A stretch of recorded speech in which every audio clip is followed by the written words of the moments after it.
do Senhor Jesus para você, meu irmão, para você, minha irmã.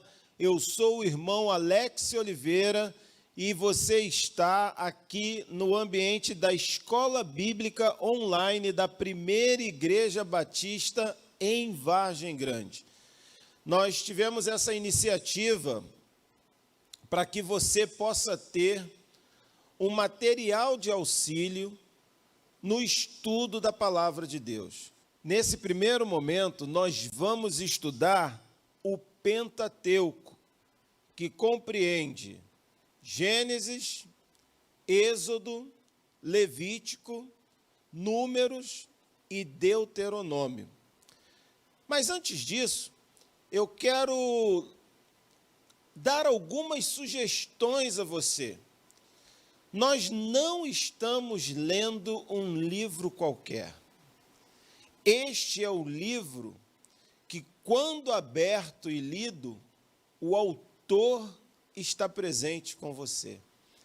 Então, faça sempre uma oração para que Deus te abra o entendimento, para que Ele te dê compreensão do texto, para que Ele possa fazer com que você entenda nem sempre as minúcias, mas aquilo que é importante para a nossa vida. A Bíblia toda é, mas muita gente se importa mais com as minúcias do que aquilo que é tão evidente, é tão claro para nós.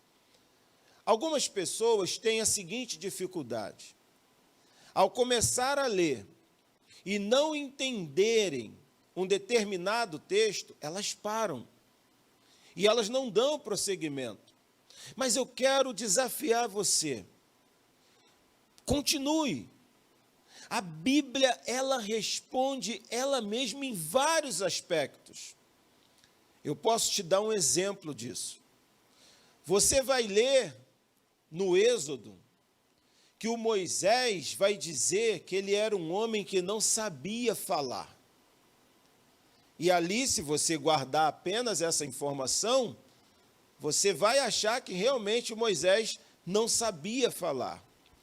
Mas quando em Atos dos Apóstolos, Estevão, cheio do Espírito Santo, está falando com os judeus, ele vai dizer que Moisés era eloquente.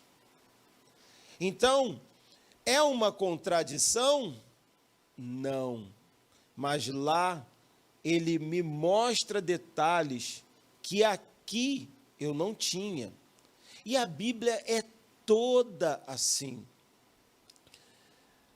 Nossa intenção não é formar teólogos. Nossa intenção não é que você aprenda o grego e o hebraico, até porque eu mesmo não sei. Então fique muito tranquilo com isso.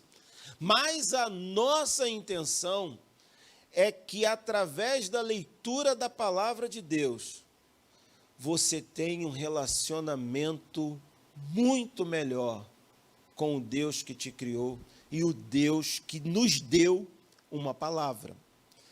E é importante você entender também, e nós vamos falar isso ao longo de muitas aulas, a Bíblia, ela é a palavra de Deus. Nós já partimos desse pressuposto.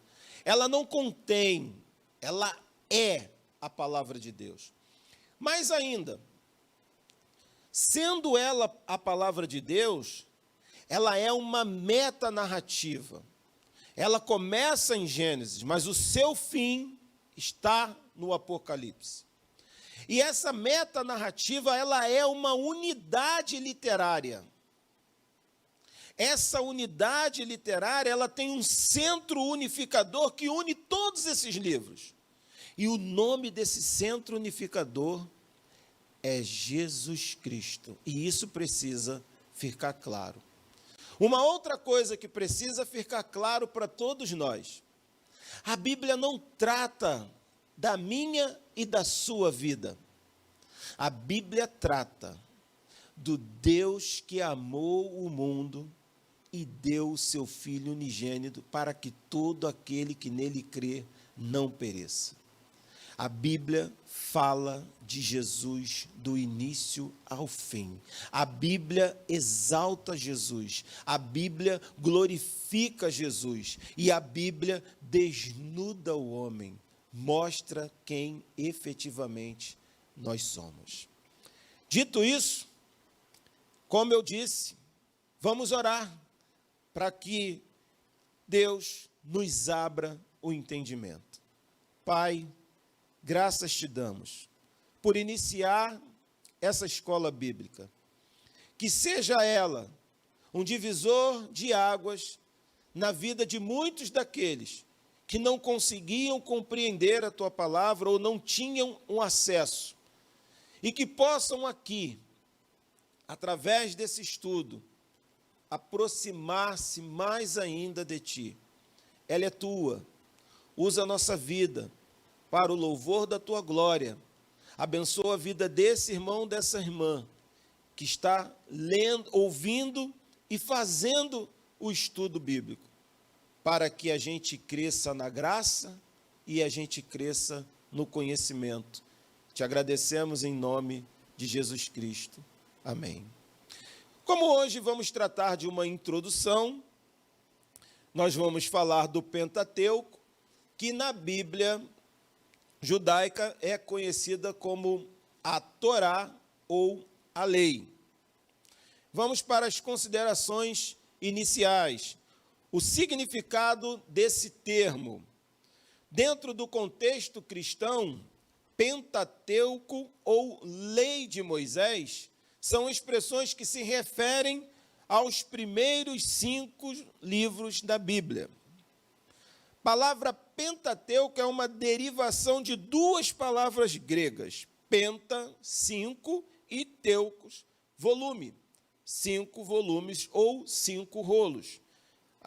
No passado, eram rolos feitos de pergaminhos, conhecidos como pergaminhos, feitos de junco, que é uma planta que nasce ali no Egito. Foi dali que começaram a escrever. E depois as coisas foram melhorando com o passar do tempo. Conhecido também como Torá, sendo a primeira divisão da Bíblia hebraica. Torá tem significado associado ao ensino, ou instrução, ou especialmente lei. E como é a apresentação dele, do Pentateuco, no Novo Testamento? Nós vamos ler agora alguns versículos para que você já possa até entender o que eu falei no início, que a Bíblia, ela vai responder ela mesma em alguns aspectos e ela vai validando aquilo que foi dito lá atrás. Por exemplo, em Gálatas, no capítulo 3, versículo 10, diz assim: já os que são pela prática da lei estão debaixo de maldição, pois está escrito: maldito todo aquele que não persiste em praticar todas as coisas escritas no livro da lei. Então, essa referência, quando você lê em Gálatas, se aplica apenas ao Pentateuco. Muita gente entende que, quando se fala lei, está falando de todo o Antigo Testamento. Isso não é uma verdade. Olha o que está escrito no Evangelho de Marcos, no capítulo 12 e no verso 26. Quanto à ressurreição dos mortos, vocês não leram no livro de Moisés, no relato da sarça, como Deus lhe disse: eu sou o Deus de Abraão, o Deus de Isaque e o Deus de Jacó. Mateus, no capítulo 12, no verso 5, vai nos dizer: ou vocês não leram na lei que no sábado os sacerdotes no templo profanam esse dia e, contudo, ficam sem culpa? Lucas também tem o seu registro, no capítulo 2, no verso 22. Ele diz: completando-se o tempo da purificação deles, de acordo com a lei de Moisés, José e Maria o levaram a Jerusalém para apresentá-lo ao Senhor. Esse é aquele episódio em que Jesus está sendo levado ao templo, cumprindo assim toda a lei. Ele veio para isso.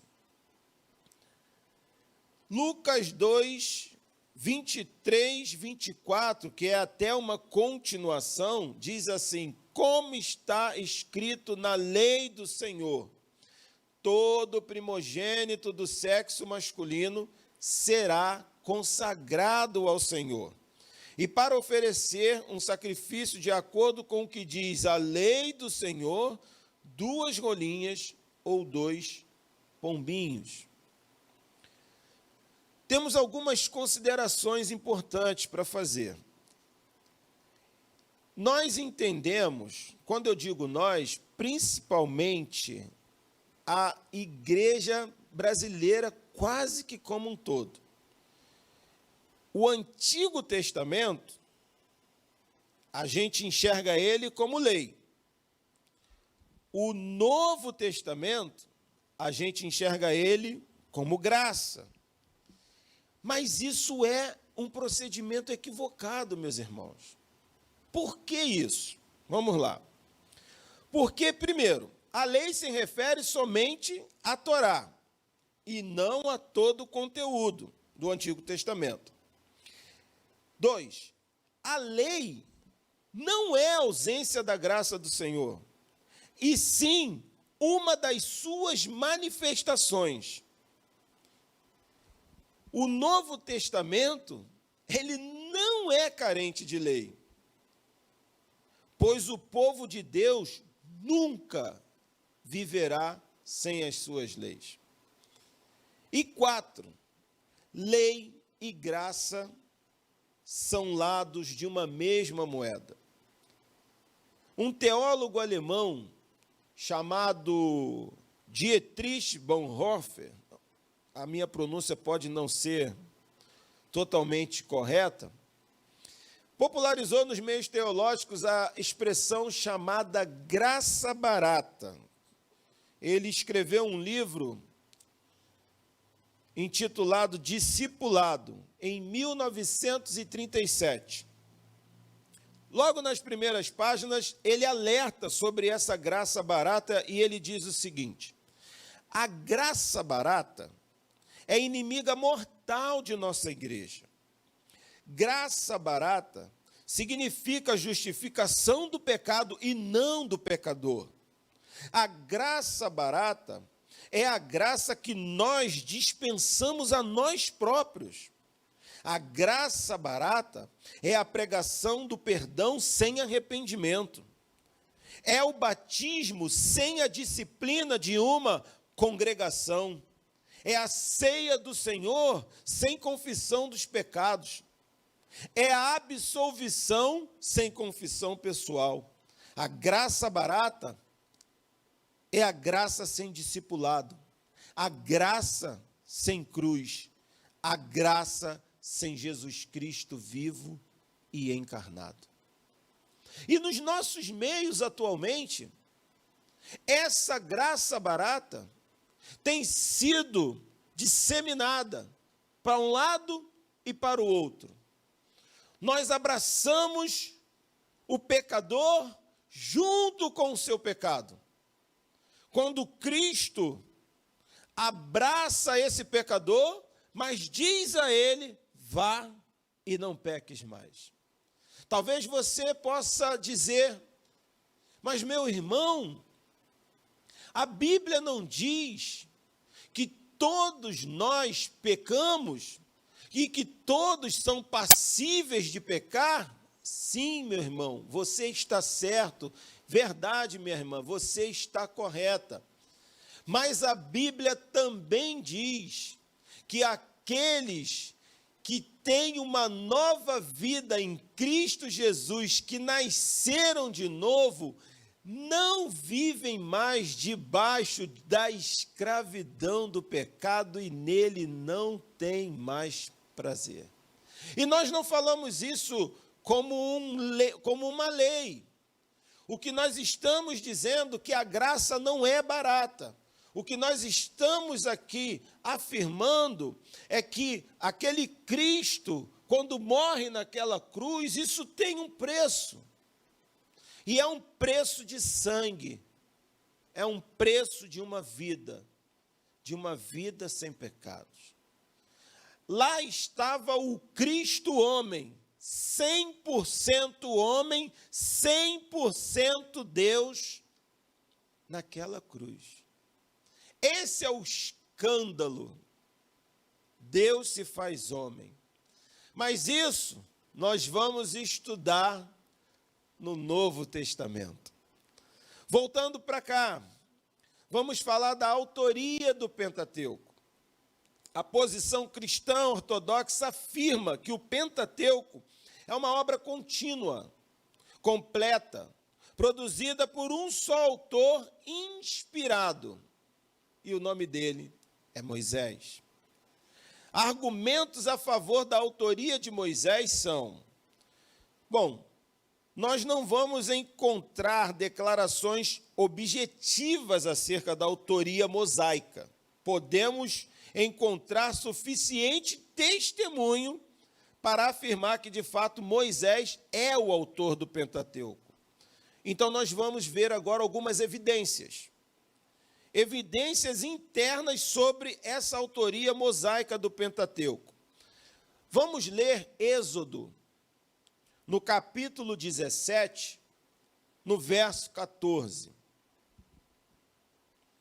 Depois, o Senhor disse a Moisés: escreva isto num rolo, como memorial, e declare a Josué que farei que os amalequitas sejam esquecidos para sempre debaixo do céu. Viram lá? O Senhor disse a Moisés: escreva isto num rolo. Ainda em Êxodo, no capítulo 24, no verso 4, a gente encontra lá: Moisés, então, escreveu tudo que o Senhor dissera. Na manhã seguinte, Moisés levantou-se, construiu um altar ao pé do monte, ergueu 12 colunas de pedra, representando as 12 tribos de Israel. Êxodo, ainda no 24, só que agora os versos 7 e 8. Em seguida, leu o livro da aliança para o povo, e eles disseram: faremos fielmente tudo que o Senhor ordenou. Depois, Moisés aspergiu o sangue sobre o povo, dizendo: este é o sangue da aliança que o Senhor fez com vocês, de acordo com todas essas palavras. Então está havendo um registro. O Senhor é quem está mandando Moisés registrar. Quando a gente vai ali para Números, capítulo 33, no verso 2, diz: por ordem do Senhor, Moisés registrou as etapas da jornada deles. Esta foi a jornada deles por etapas. Deuteronômio 31, verso 9. Moisés escreveu esta lei e a deu aos sacerdotes, filhos de Levi, que transportavam a arca da aliança do Senhor, e a todos os líderes de Israel. Ainda em Deuteronômio 31, só que agora o verso 24, diz assim: depois que Moisés terminou de escrever num livro as palavras desta lei, do início ao fim. Então, essas são as evidências internas. Nós não podemos dizer que o que aqui está escrito não é dele, já que o próprio texto diz isso. Mas nós também vamos ter, dentro do próprio Antigo Testamento, o que chamamos de evidências externas. Livro de Josué é repleto de referências a Moisés como autor do Pentateuco. Por exemplo, Josué, capítulo 1, o verso 7 e o verso 8. Olha o que diz: somente seja forte e muito corajoso. Tenha cuidado de obedecer a toda a lei que o meu servo Moisés lhe ordenou. Não se desvie dela, nem para a direita, nem para a esquerda, para que você seja bem-sucedido por onde quer que andar. Não deixe de falar as palavras deste livro da lei e de meditar nelas de dia e de noite, para que você cumpra fielmente tudo o que nele está escrito. Só então seus caminhos prosperarão e você será bem-sucedido. Lei que meu servo Moisés lhe ordenou, livro da lei. E aqui eu abro um parênteses, nós estamos falando de evidências, mas esse texto é peculiar para o que estamos fazendo. Muitos de nós vamos ler a Bíblia para cumprir uma etapa, para poder avançar naquela leitura e dizer, olha, eu terminei de ler. Mas a ideia divina, ela vai além disso. Nesse texto, o Senhor, ele diz, obedecer à lei. E eu não vou trazer para os nossos dias uma obediência à lei para.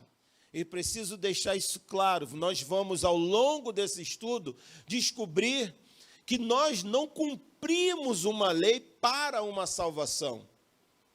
Nós cumprimos uma lei porque somos salvos e conscientes de que nós não a cumprimos. O Cristo cumpriu. Mas aqui, obedecer à lei. Lá embaixo, ele diz, não deixe de falar as palavras deste livro. Não deixe de meditar de dia e de noite. E eu quero chamar a sua atenção.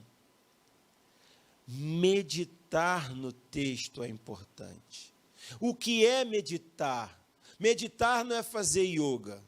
Meditar não é fechar os olhos apenas. Meditar é você estar no caminho do trabalho, você está pensando naquilo que foi lido.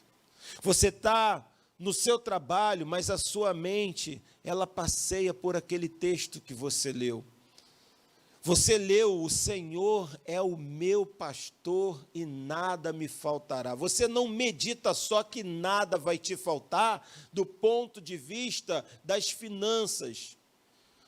Que seja assim na sua vida, que não falte mesmo. Mas você medita que você é uma ovelha.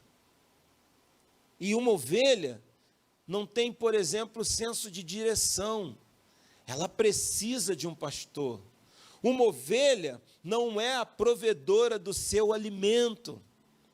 Então, ela sabe que tem um pastor. Uma ovelha não consegue lutar contra um lobo. Então, ela precisa de um pastor. Uma ovelha machucada não tem condição de cuidar de si mesmo. Então, ela precisa de um pastor. Viu?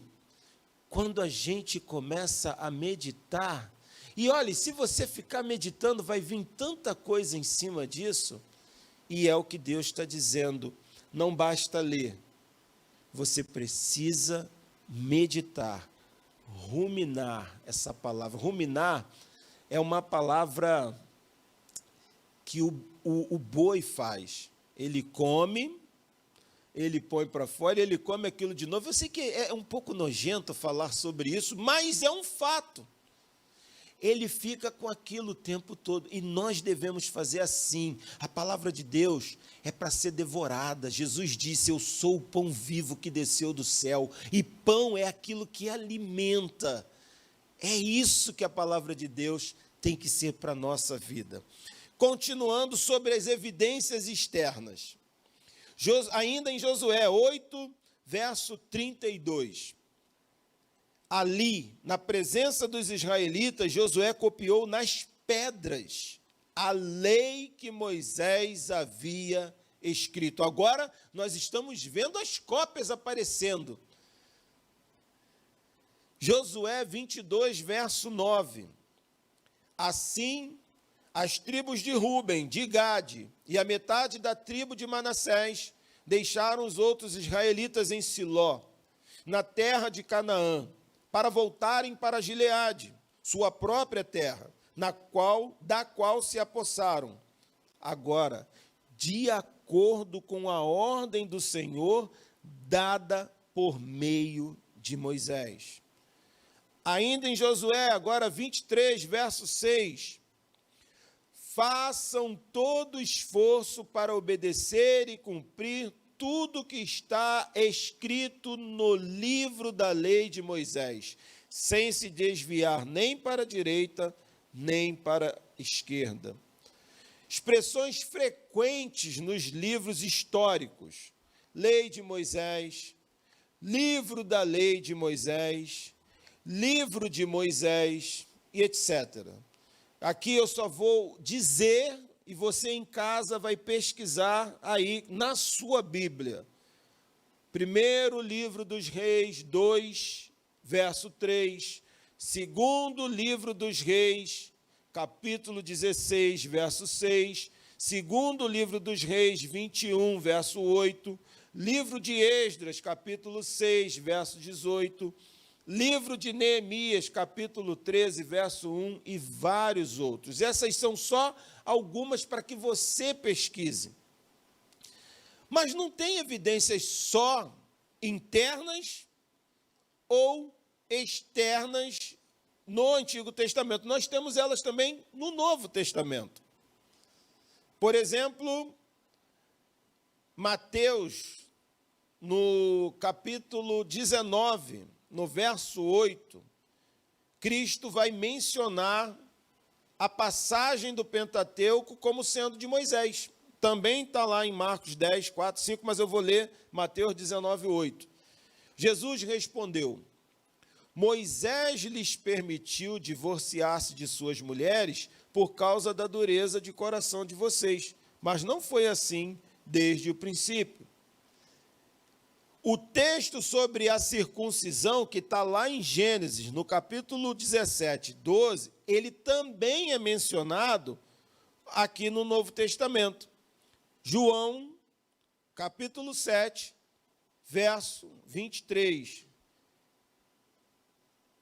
Ora, se um menino pode ser circuncidado no sábado para que a lei de Moisés não seja quebrada, por que vocês ficam cheios de ira contra mim por ter curado completamente um homem no sábado? E há um restante do Novo Testamento totalmente em harmonia com Cristo. A gente não vai ler, mas eu quero deixar as referências e eu peço a você que leia. E abro outro parênteses aqui na nossa aula. Sejam crentes bereanos. O que é um crente bereano? Isso está lá em Atos dos Apóstolos. Quando Paulo chegou em Bereia, os crentes dali o ouviam e consultavam para ver se o que ele estava falando batia com o texto. Não venham ao culto, eu peço a vocês, e apenas ouçam e vão embora sem fazer um estudo daquilo que ouviram. Foi pregado o texto A ou o texto B? Chegue em casa, leia o contexto, veja se foi assim mesmo, seja um crente de Bereia. É isso que Deus quer.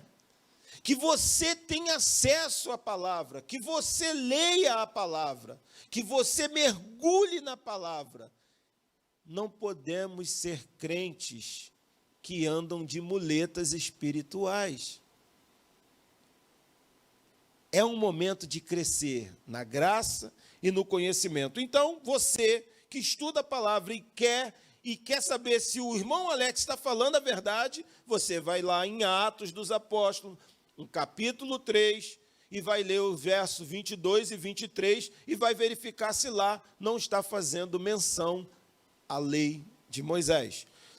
No próprio livro de Atos, você vai ver no capítulo 13, versos 38 e 39, ainda em Atos, no capítulo 15, o verso 5 e o verso 21, capítulo 26, o verso 22, capítulo 28, o verso 23. Mas não está só em Atos, está em Romanos também. Por exemplo, esse eu vou ler com vocês.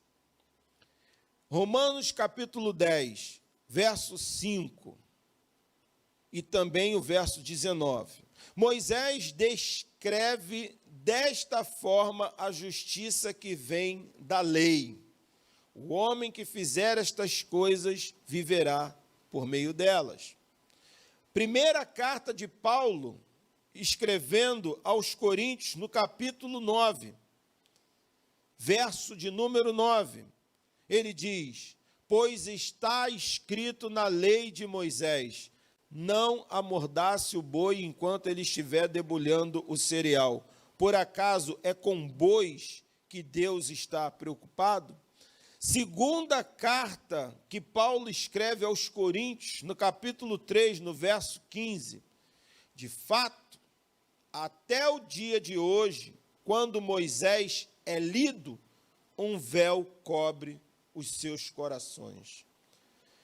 E a última carta escrita por João, Apocalipse, o livro da Revelação, capítulo 15, o verso 3, diz: e cantavam o cântico de Moisés, servo de Deus, e o cântico do Cordeiro. Grandes e maravilhosas são as tuas obras, Senhor Deus Todo-Poderoso. Justos e verdadeiros são os teus caminhos, ó Rei das nações. Aleluia. Considerações importantes, meus irmãos, sobre a autoria mosaica do Pentateuco. Apesar de ser autor da obra, Moisés não escreveu pessoalmente cada palavra do Pentateuco. E por que eu tenho que explicar isso? Porque você vai ver registrado no Pentateuco a morte de Moisés. E nós não temos aquela fé que acredita que o cidadão vá e volte. Nós não temos essa fé. Certamente, Moisés também, ele vai lançar mão de quê? De tradição oral. Aquele povo que estava no Egito, e a gente vai ver isso, eles tinham a tradição oral que foram passados pelos patriarcas. E quando Moisés nasce, ele tem consciência de quem ele é. Como a gente sabe disso? Lá em Atos dos Apóstolos, quando Estevão está falando, Estevão diz que Moisés entendia a função dele, sabia que ele era alguém especial para libertar aquele povo. Isso não era escondido de Moisés. Até porque ele foi criado pela sua própria mãe por um tempo. Provavelmente, o Moisés ele lançou mão de alguns documentos, também de tradição textual, que pudesse existir entre o seu povo. Isso aqui, gente, a gente fala provavelmente porque não tem nada certo.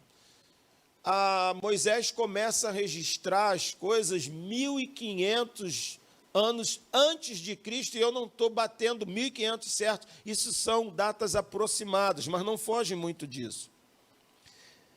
É possível também que ele tenha utilizado o serviço de escribas ou amanuenses para escrever. Quem é o amanuense? A gente vai ver isso também mais à frente. era alguém que, enquanto um ditava, o outro ia escrevendo, mas a autoria era de quem ditava. A gente vai ver, por exemplo, a carta que Paulo escreve aos Romanos. Lá dentro da carta, no capítulo 16, está escrito assim: eu, Técio, redigi esta carta, mas a carta é de Paulo.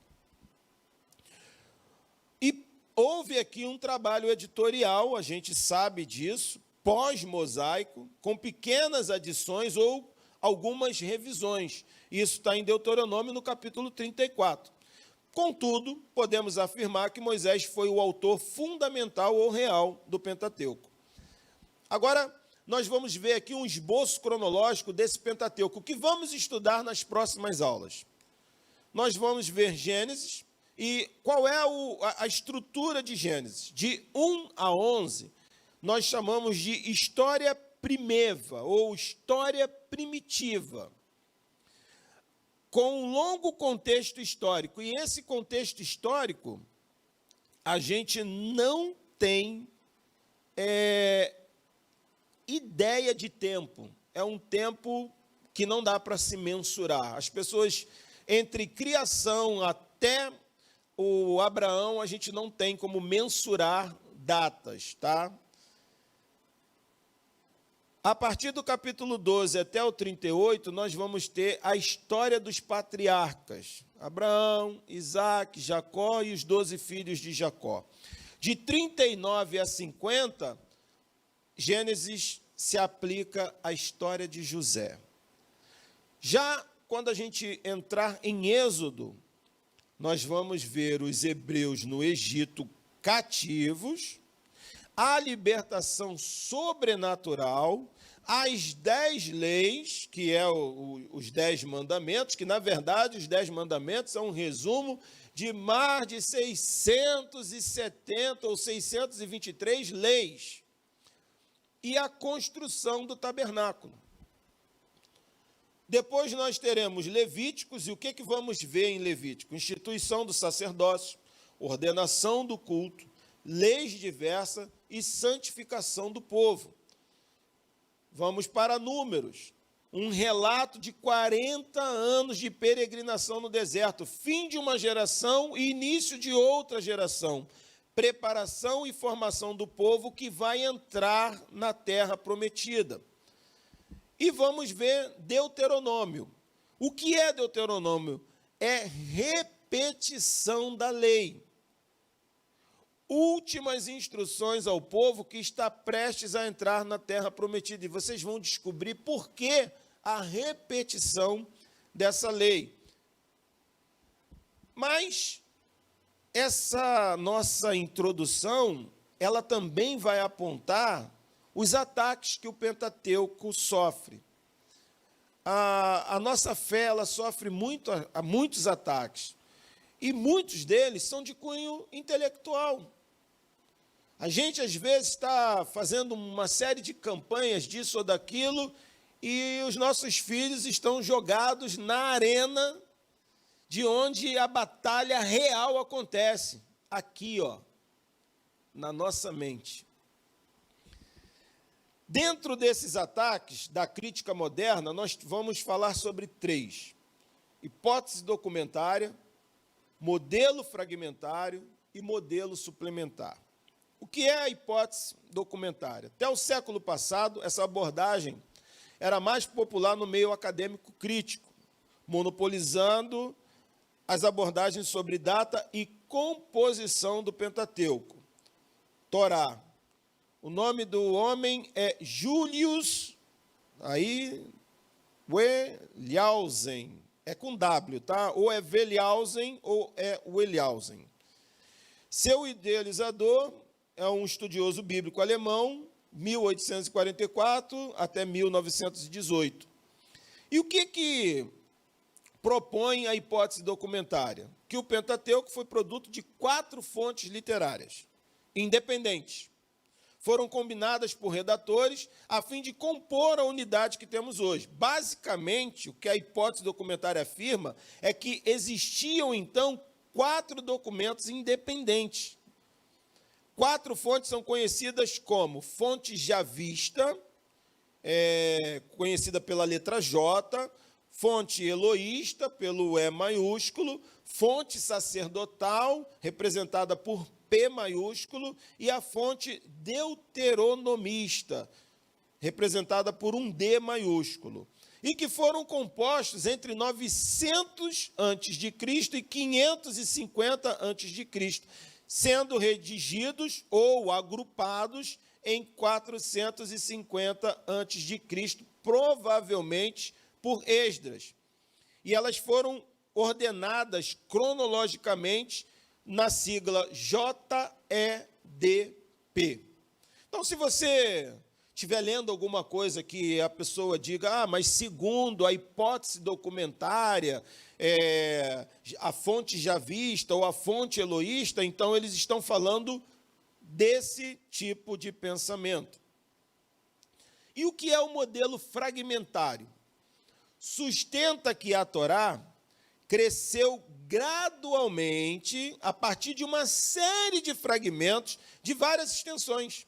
Os modelos fragmentários, como por exemplos de Randorff e Bloom, afirmam que a Torá é o produto do lento crescimento das tradições fragmentárias sem documentos, ao longo do período que vai de 850 a.C.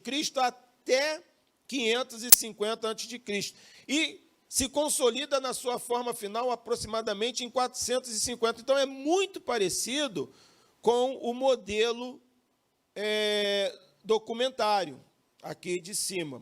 E, para finalizar, nós temos aqui o modelo suplementar.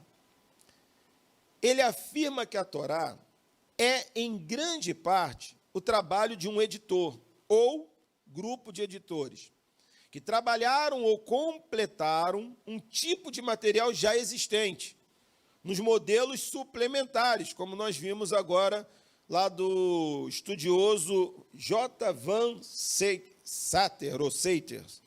A Torá foi composta por uma série de expansões autorais em torno de um documento ou fonte original, normalmente identificado como J ou P, em grande parte durante o 7º e 6º século a.C., cuja forma final foi atingida aproximadamente em 450 a.C.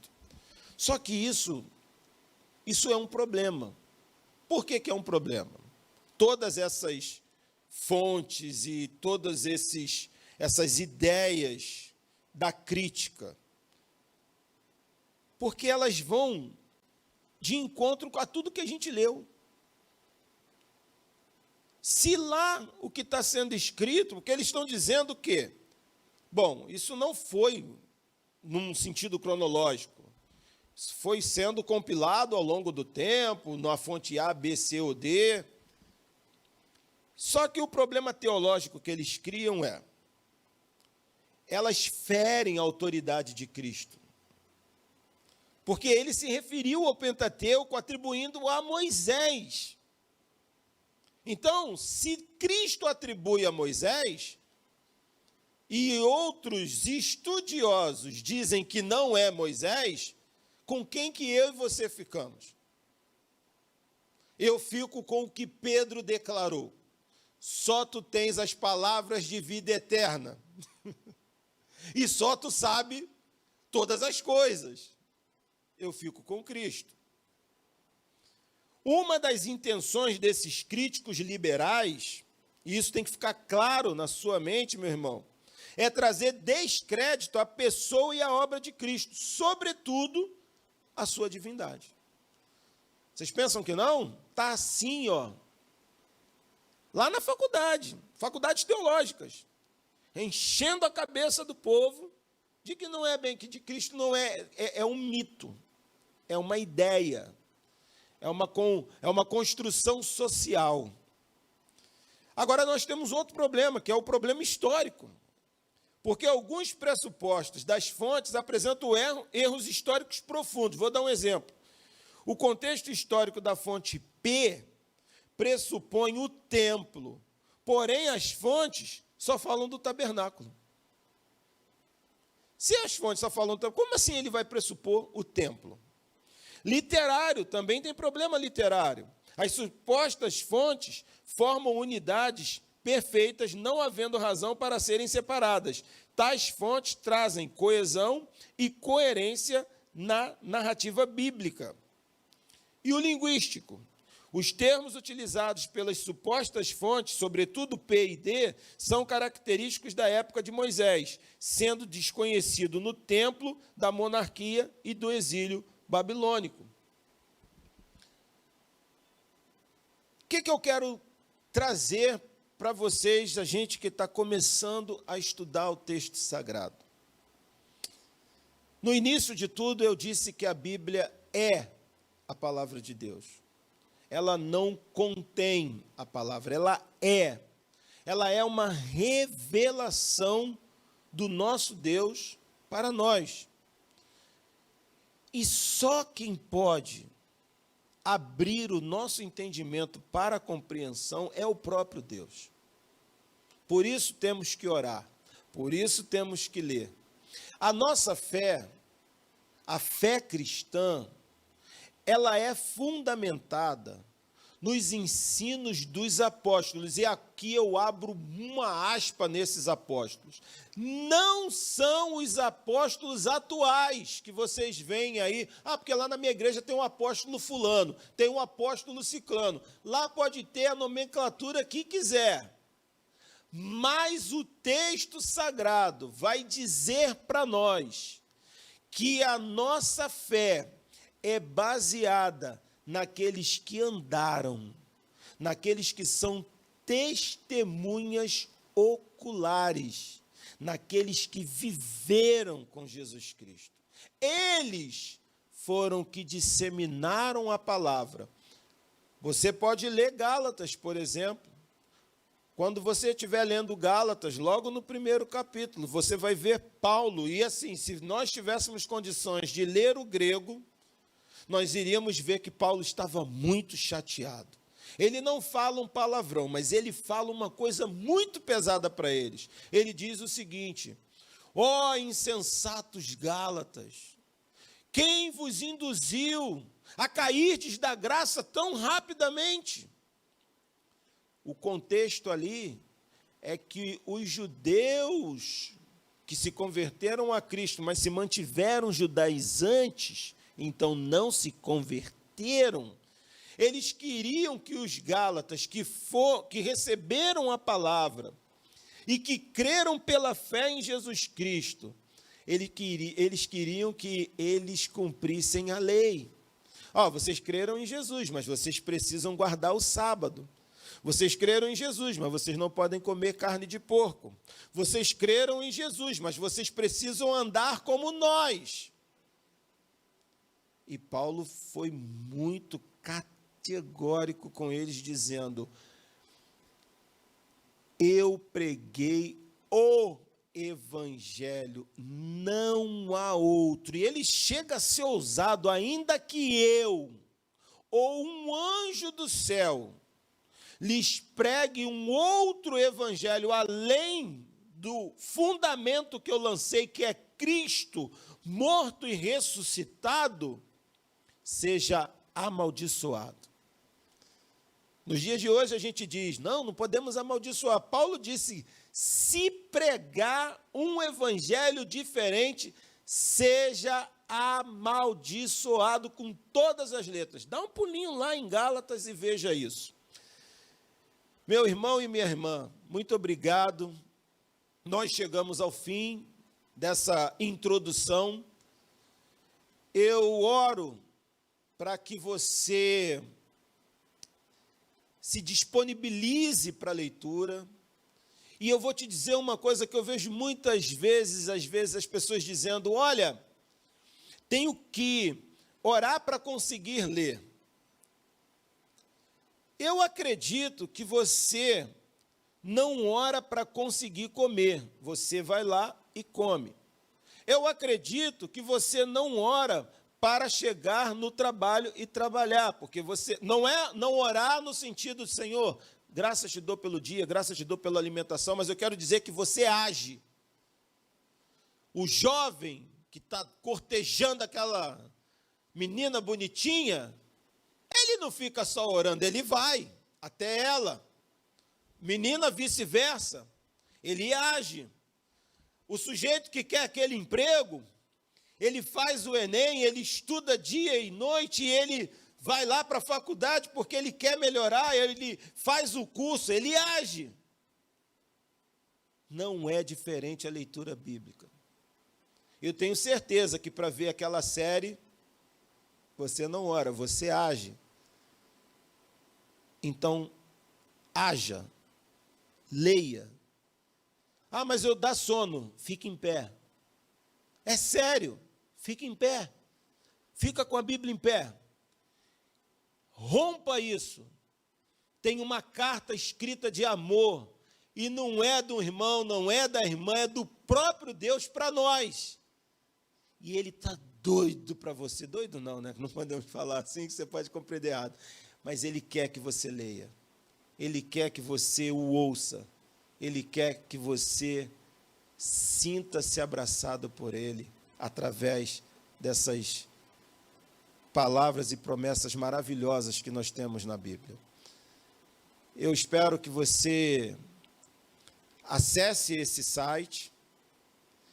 Há uma playlist com todos os estudos. Toda vez que você for ler a Bíblia, está com uma dúvida, volta aqui, consulta aqui novamente. Conhece alguém que está novo na fé, está querendo ler, tem algumas dúvidas? Apresenta para ele esse link, peça a ele para entrar aí na página da PIBVG, playlist, Escola Bíblica, e lá você vai poder consultar todas as informações, nesse momento, do Antigo Testamento, e em breve, do Novo Testamento. Peço a você que ore por essa igreja, ore por esse trabalho, ore por nós, e assim vamos caminhando de fé em fé, e eu vou orar com você para terminar. Pai, graças nós te damos pela leitura e pelo estudo da tua palavra. Só o teu Espírito tem condições de ampliar a nossa visão. Obviamente, nós vamos ter essa visão ampliada se nós estivermos lendo. Dê a esse irmão e a essa irmã essa capacidade de decidir. Inculque na cabeça desse irmão, dessa irmã, que isso é necessário. Nem só de pão viverá o homem, mas viverá de toda palavra que procede da tua boca, Senhor. Em nome de Jesus oramos. Amém.